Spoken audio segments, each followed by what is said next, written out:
SABC. We've also roped in Professor John Stremlau from the Department of International Relations, School of Social Sciences at Wits University. Prof, a very good afternoon to you. Well, South Africa's strategy is, we understand, to reset the strategic relationship between the two nations.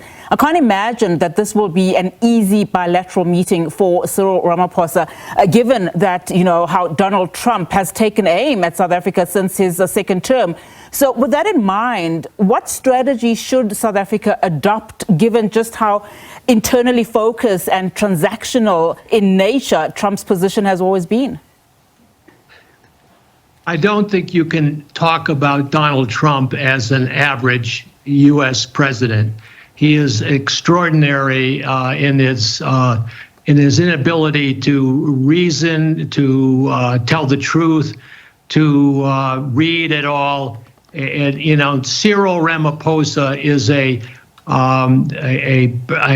lawyer who has constitutional lawyer who has negotiated very complex issues.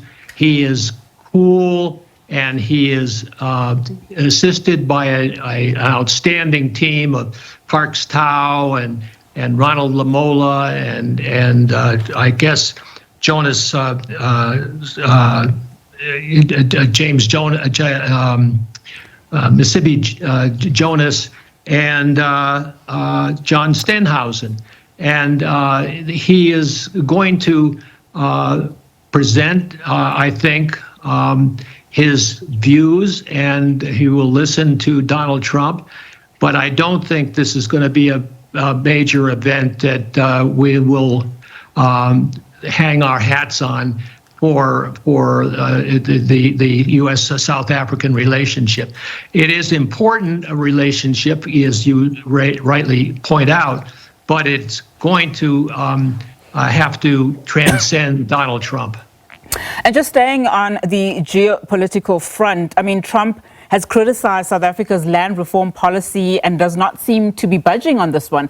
That, for one, there's a genocide happening in South Africa against white Afrikaners, despite South African authorities, including, in fact, President Cyril Ramaphosa himself, having denied any political persecution in the country on several occasions. How much energy should President Ramaphosa invest on this particular matter, given, too, that Ramaphosa and Trump have these polarized views on DEI, redress, transformation?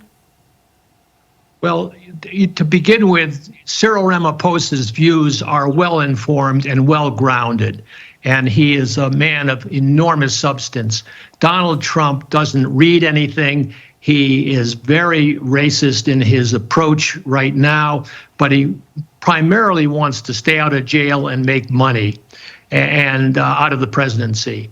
And I've listened to clips of his Middle East trip, and they were barely coherent. You cannot reason with this man. He issued an executive order on February 7th that was totally ignorant of the realities here in South Africa, but it served his purpose for advancing the racist agenda that he has for America, which is to make America great again for white male Christians, but also to take care of himself.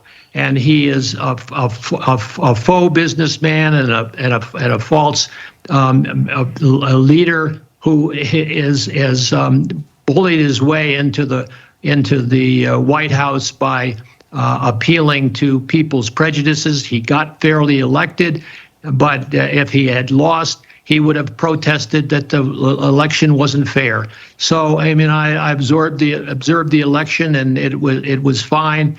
But it's a risky situation for the Americans, and South Africa is right to hold its head high and appeal to the rest of the international community that has supported it in the past and will support it in the future. And just on the issue of Elon Musk, we've heard from our correspondent that he is likely to be in that meeting. We've also seen reports that, in terms of a Tesla trade deal might be on the cards, something that South Africa has also not ruled out ahead of this particular meeting. So how crucial a role do you think Elon Musk is going to be in this particular meeting? And also when you look at the likes, as you've also mentioned, in the Ramaphosa camp in terms of Agriculture Minister John Stremlau, in terms of him being able to secure trade benefits for South African farmers, for one, and perhaps even salvaging the AGOA Act. But how crucial then do you think the significance of Musk is, for one, as well as on the other front, South Africa's having the agriculture minister present too? Well, Musk appears to reinforce Trump's prejudices, and so therefore he is been a favorite of Donald Trump's. But it is a mystery to me what role he plays, other than what he is reputed to play, which is to reinforce Donald Trump's targeting of South Africa, because it's a southern country that stands for everything that the Trump administration is against. And that's all I can say about Elon Musk. I don't know what influence he has over Donald Trump these days, but it is going to reinforce, at least in the past, it has reinforced his prejudices. And Elon Musk certainly, and his family certainly, have prospered under apartheid, and would like to see that the white settlers regain control in South Africa, but that's not in the cards. And Cyril Ramaphosa will rightly point that out. But it is extremely important for the financial relationship to continue, and that, I think, is a constructive area for discussions that will not involve Trump, because he doesn't know very much, but will involve others in the administration. Prof, thank you so much for your analysis. I guess we'll have to wait and see how that particular meeting goes. And of course, the question of the G20 summit later on this year, where President Trump has said that he will not be attending. But thank you so much, Prof, for your time.